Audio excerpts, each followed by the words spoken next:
Chapter 103 to 107.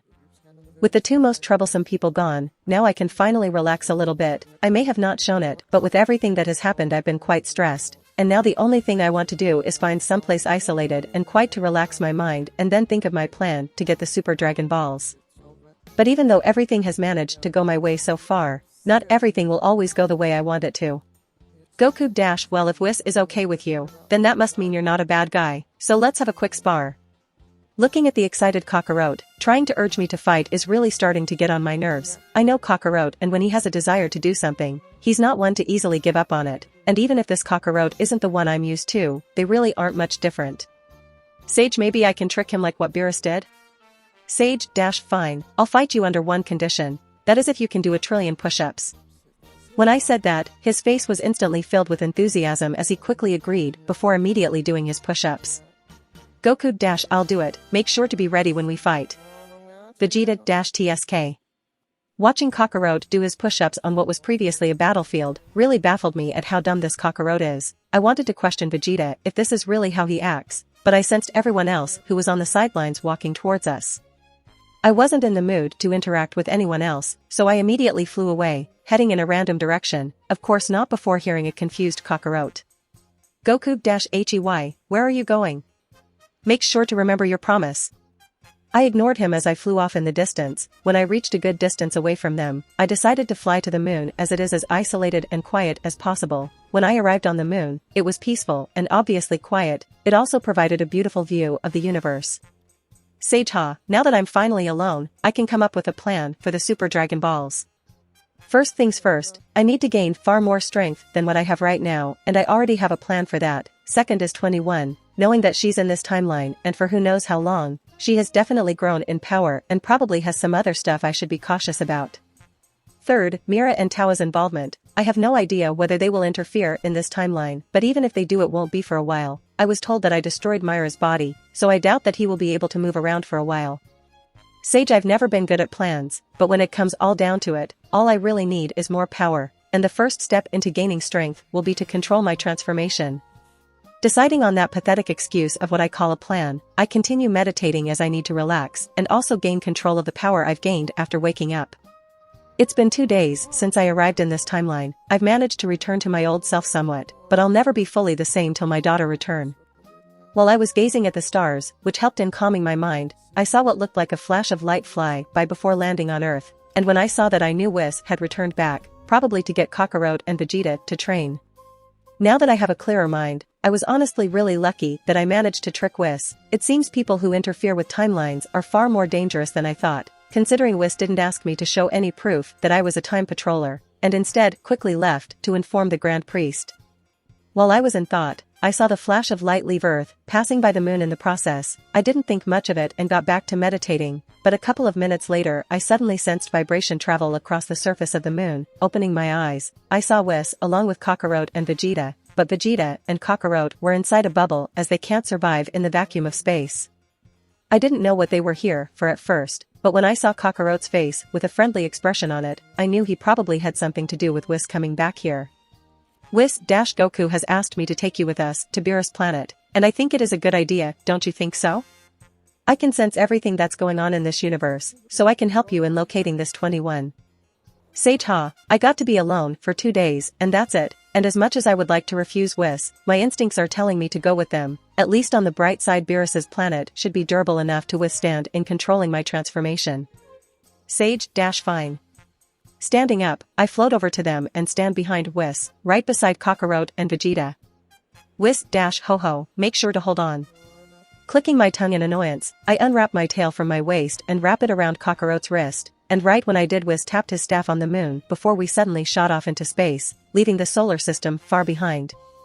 Goku why do you still have your tail, isn't it a weakness? Sage I'm different. Goku anyways, last time we didn't have time to introduce ourselves. My name is Goku, the other one is Vegeta, and you've already met with Whis, so what's your name? Sage Sage, and try not to bother me, I didn't come here to play around, I came here on a mission.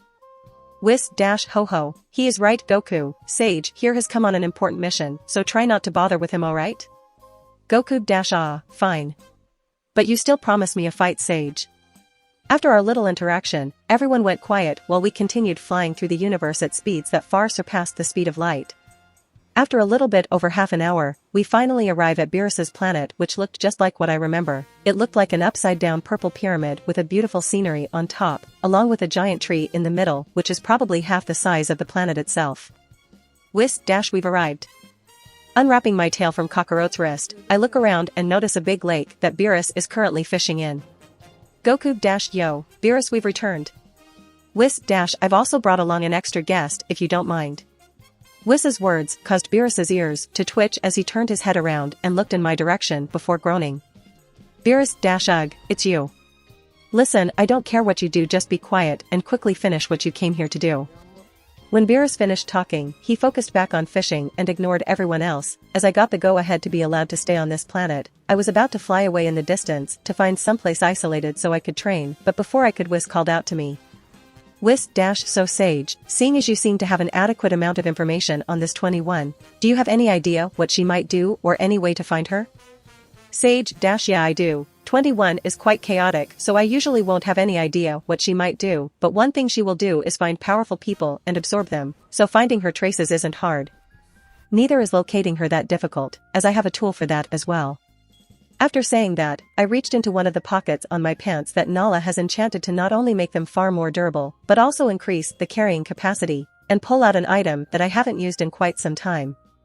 Sage, this is a compass that will allow whoever is holding it to locate their greatest desire, and currently finding 21 is one of my desires. When I showed Whis, he showed a slightly surprised expression before it immediately returned back to normal. Whis, well, it seems like you currently don't need any help. Well then, before you go out and confront 21, make sure you take control of that anger I sense radiating off you first. Come by if you need any help. Hearing him mention my anger issues causes my eyebrow to twitch in annoyance at him being able to pretty much see right through me. Anyways, once Whis had left to go and train Kakarot and Vegeta, I continue flying away, leaving Beerus all alone, which he probably likes.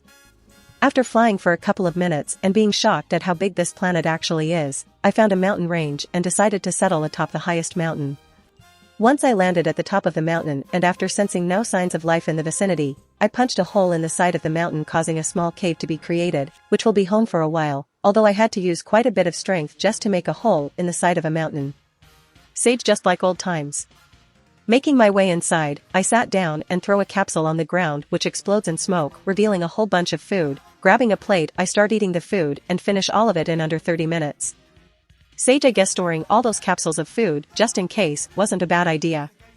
Now that I'm full, I make my way out of the cave and jump up to the peak of the mountain. Once there, I take off my bracers and start powering up, which causes the mountain range to violently shake and a mini tornado to form around me. Sage, alright Sage, you've done this before, it'll be just like transforming into an Oozaru, here goes nothing. Once I prepared my mind, I start tapping into that huge amount of anger in my consciousness that I've been holding back now for a while, and when I do I can feel it violently rush forward once I stop suppressing it. As I was prepared for that, I managed to keep it in control for now, but along with that anger came a huge amount of power, and now with me still being conscious after transforming, I can now actually sense how much my power has improved. Sage, my power has multiplied by about 200 times, and I can feel it constantly growing, albeit currently at a slow rate, but I'm sure my power will grow quicker when fighting stronger enemies.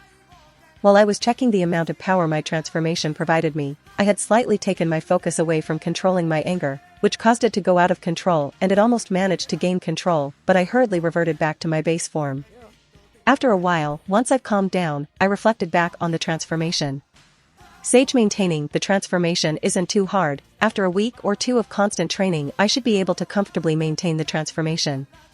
But a downside of transforming is that it causes my sadistic side to be more prominent, which could prove fatal in a battle. I guess the only way to lower the chances of that happening would be more practice. When I finished reflecting on my transformation, I got back into position and repeated the same process as what I did before. This time though I made sure to not lose focus and maintain control for as long as possible before the anger would overpower me. This cycle continued on for about 2 weeks before I finally managed to transform without having to constantly keep my anger in check. Although that doesn't mean the anger has disappeared, it's still there, and while it can't gain control over me again, it can still influence me. Sage, this is good for now. As time goes on, I'll naturally gain more control over the transformation. Now it's time to get back to training. I need to get more powerful before Goku Black happens. I have a feeling that 21 will appear during that event and she won't be the same as before.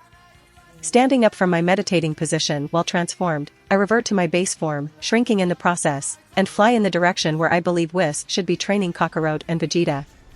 After flying for a while, I sense fighting close by. When I arrived at the location of the battle, I see Whis laying down in a reclining chair while eating and watching Kakarot and Vegeta training up above him, although when I arrived, he looked over in my direction and greeted me. Whis-oh, Sage, what brings you here? Landing next to him, I sit down and respond to his question. Sage-training obviously. I have an idea of when 21 will show herself, and it won't be too far away, but I'm currently not confident in my chances of beating her with my current strength, let alone killing her. So I've decided before that happens I should train with a couple of people who can actually give me somewhat of a fight, and abuse my Saiyan heritage. Whis-well then would you like to have some assistance training with those two? Sage, no, need. I already have something that will work just fine. After saying that, I stood up, reached into another pocket, and pulled out my set of training clothes that I always keep on me, can never be too prepared when it comes to training, and put them on. Once it's on, I activate the enchantments which increase the weight of the clothes, although I didn't think it would take long to collect the Super Dragon Balls, so I didn't bother with asking Nala to further strengthen the enchantments, so they currently aren't as effective as they would usually be. When I finished putting on the clothes, Whis suddenly teleported in front of me and started inspecting the runes engraved on the clothes. Whis-oh my, such magnificent understanding of magic, do you mind telling me who made inscribed these runes?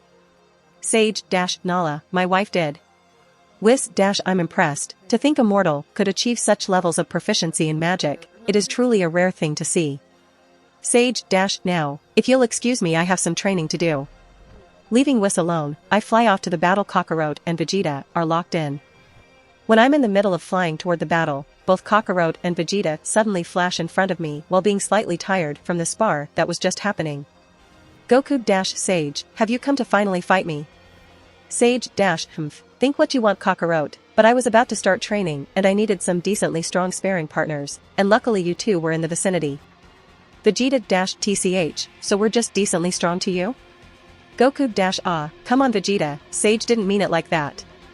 Smirking at Vegeta's reaction, which is just like I expected it would be, I decide to tell them the truth of what I thought about them, hopefully eliciting slight anger from them. Sage-no, that's exactly what I meant Kakarot, you two might think you're strong, but in my eyes, you guys aren't even worthy opponents. That's why I had to wear this heavy suit, otherwise, I wouldn't even be able to call it training if I sparred with you guys. Hearing my words caused them to both feel offended as I was clearly mocking all the hard work and struggle they went through to achieve such power, and it worked in creating anger in both of them, especially Vegeta as he transformed directly into an SSGSS and charged at me. Vegeta-, let me show you the power we've worked for then. Seeing Vegeta charge at me with such anger puts a smile on my face, as I know an angry Vegeta isn't easily calmed, but then again no Saiyan is easily calmed when angry. As I already have taken my bracers off, I directly charge towards the incoming Vegeta, meeting him halfway we collide against each other, which winds up with me getting flung away. Sage, this is great. With the current difference in power, Vegeta will be able to easily beat me up, and that's exactly what I wanted. And with how angry he is, I doubt he will be holding back his attacks.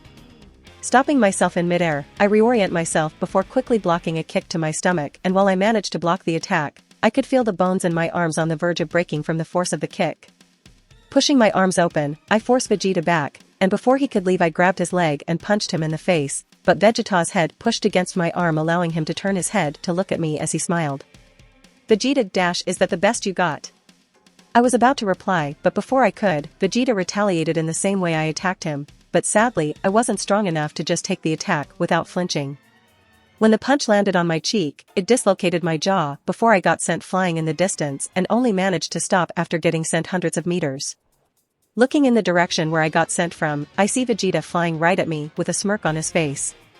Smiling, I reconnect my jaw and spit out some blood before charging right back into the battle with even more ferocity than last time.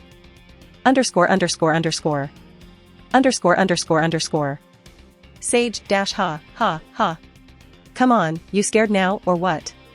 Looking at Vegeta, who is currently somewhat exhausted and has minor injuries after our battle, which by the way wasn't easy to inflict on him. Vegeta-tsk, I see no point in continuing this battle, you're no longer at your peak, the rest of the fight will be boring. After he said that, He reverted back to his base, before flying off in the distance, to where Kakarot is currently training with Whis. Sage TCH, coward. It seems this Vegeta also has his differences. Flying back to the mountain where I'm temporarily staying at when I arrive, the first thing I do is grab a capsule, open it, and quickly eat all the food. While I'm eating, I assess the injuries I accumulated through the battle. Sage nothing serious, a few broken bones, and that's about it. I'll heal overnight.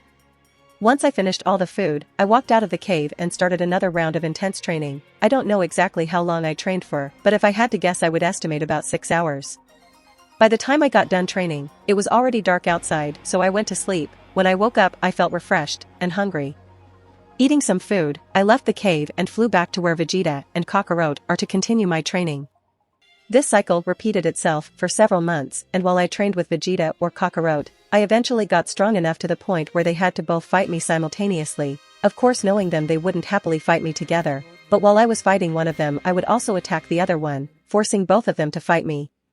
While I was meditating atop the mountain, I suddenly looked up in the sky, and when I did I saw a beam of light that looked identical to how Whis traveled, but the thing was, Whis is currently training with Vegeta and Kakarot. I also can sense a presence very similar to Beerus's.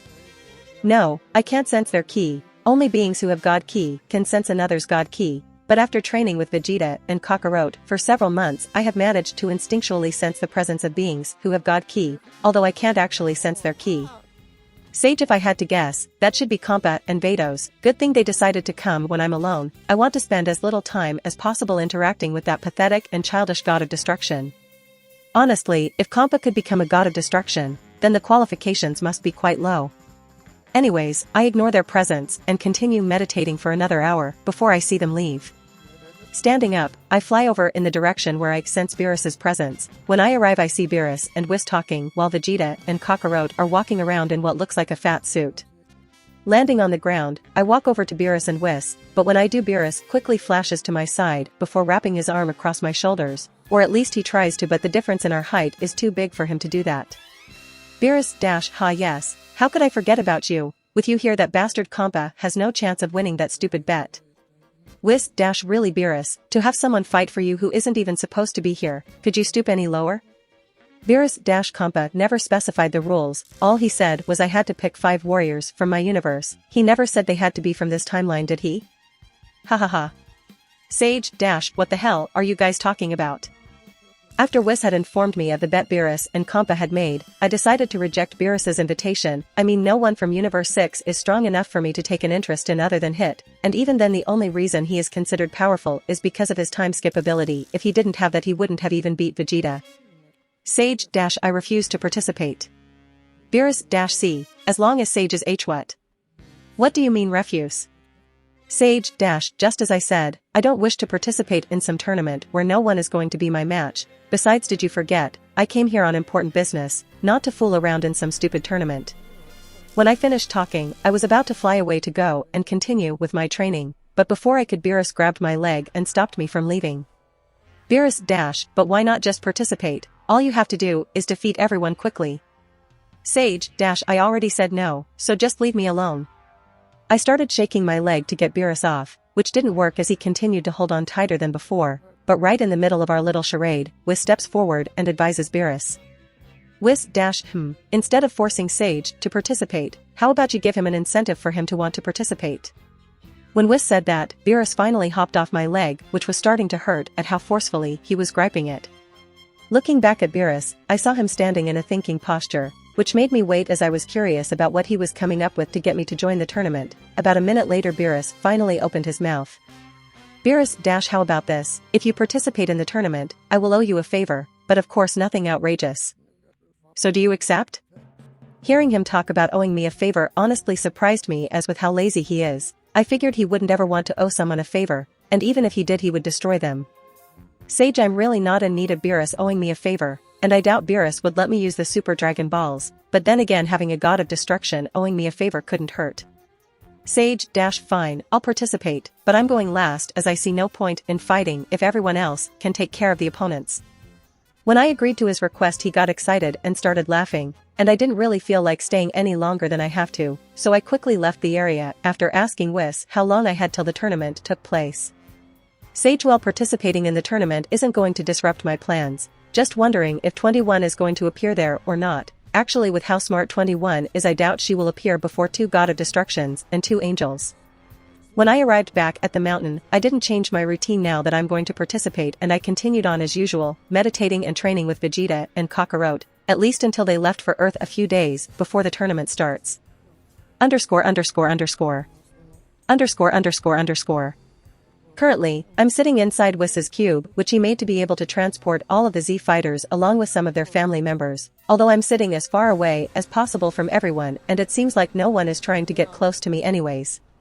Sage, we've been flying for a while now, we should be close to our destination. About 5 minutes later, I saw the scenery outside the cube come to a standstill, which means we must have finally arrived. Standing up from my meditating position, I walk forward to the edge of the cube, and the first thing I see is a giant rock floating in space with a big dome on it, along with 6 giant Dragon Balls surrounding it. Whis controlled the cube to float through the dome as if it didn't exist in the first place, and once the cube landed on the ground it disappeared. Whis - we've arrived, everyone.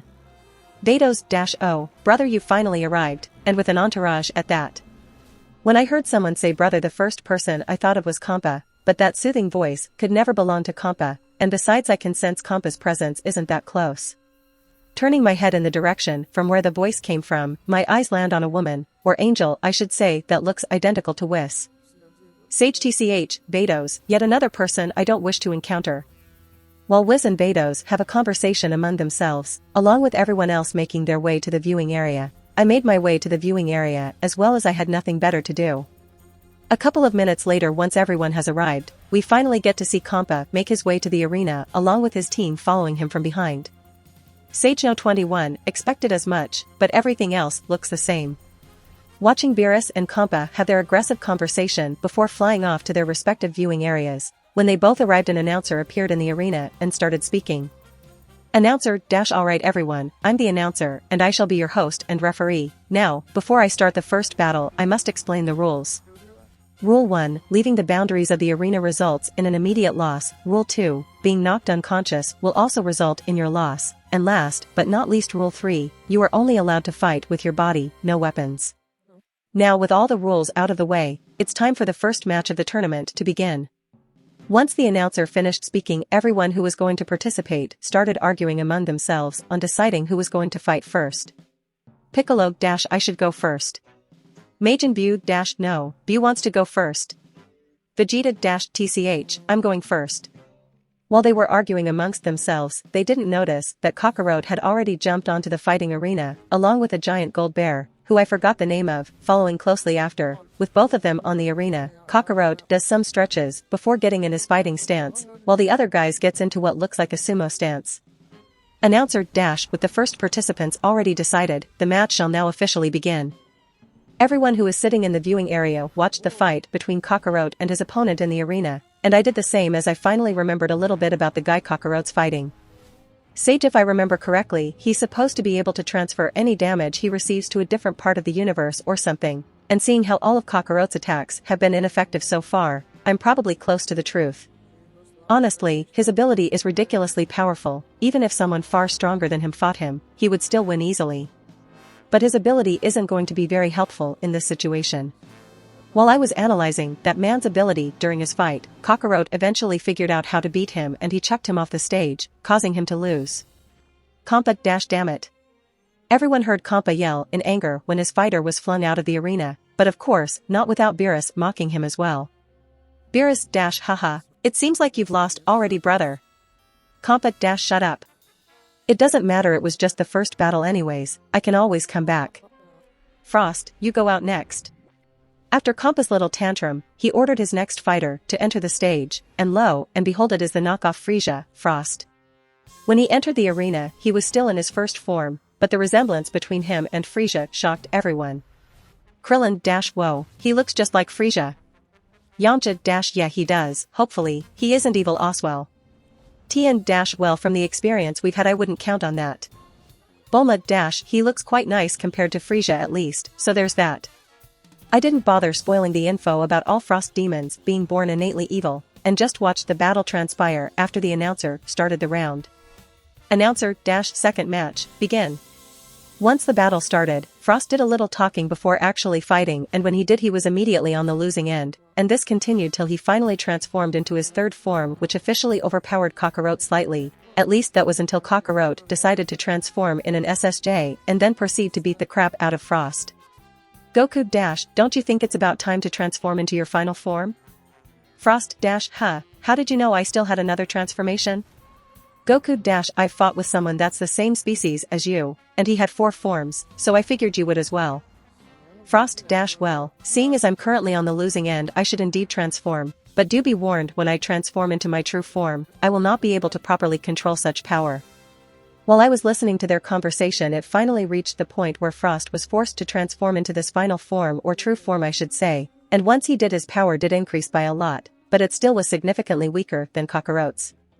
When the second round of fighting started, Frost was still being overpowered and was constantly getting sent flying all over the arena as Kakarot beat him up.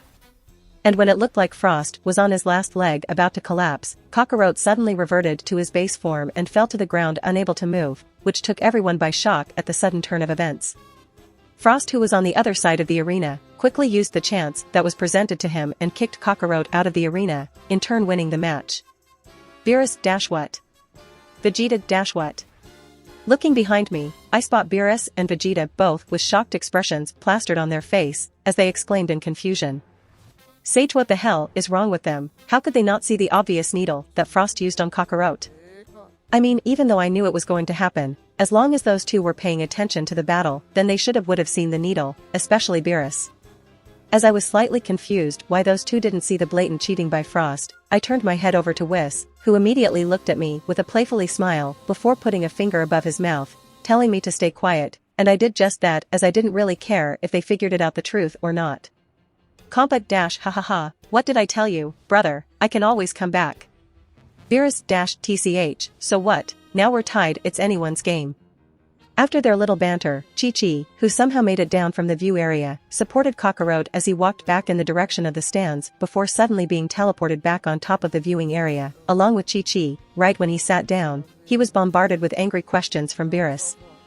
Beerus dash, what the hell, Goku? How did you suddenly lose? Why did you collapse on the ground mid-battle? Goku dash, I don't know Beerus, I was feeling great when all of a sudden I felt extremely dizzy and weak, and then next thing I know I'm laying on the ground outside the arena. Vegeta dash tsk. Beerus dash ugh, anyways, just because Sage is participating, that doesn't mean we can take this battle any less serious. Who knows what type of people Compa has on his team. So who is going next? Majin Buu dash Buu go next, no more waiting. Immediately after Beerus asked that question, Majin Buu responded before rushing on to the arena with his childlike demeanor. Once he made it to the arena, it took only a few seconds for the announcer to start the match. Announcer dash third match, begin. And well, this match was pretty anticlimactic. Even if Frost is injured and weakened, the difference in power between Majin Buu and Frost is ginormous, although the fight did last longer than I expected, since it took a while for Majin Buu to be sent out of bounds, as defeating Majin Buu any other way without killing him or sealing him is next to impossible with his infinite regeneration. Majin Buu dash op Buu was having fun, Buu still wants to play. With a sad Majin Buu floating back to the stands, it doesn't take long before Compa starts ridiculing Beerus. Compa dash ha ha ha, see that brother, 2 wins in a row, it isn't looking good for you, ha ha ha. Beerus dash tch. While Compa proceed to mock Beerus, Piccolo and Vegeta were having their own debate. Piccolo dash, I should go next, that Frost seems a little suspicious. Vegeta dash, you think so as well? Piccolo dash, yeah, that's why I should go next and see if I can learn his secrets. Vegeta dash, fine, go ahead. With Vegeta agreeing with Piccolo fighting next, he jumps down from the stands and lands on the fighting arena, before taking off his cape and turban as he gets into a fighting stance, standing opposite of Frost. Announcer dash fourth match, begin. If you want to support me, check out my Patreon at https://www.patreon.com/Kaishin. I tend to polls that decide important plot stuff in my Patreon. Many thanks to my awesome patrons. Nicholas Berenger, Ben Phillips, Yamatancho, Taco TSK, Yuki, Jose Torres.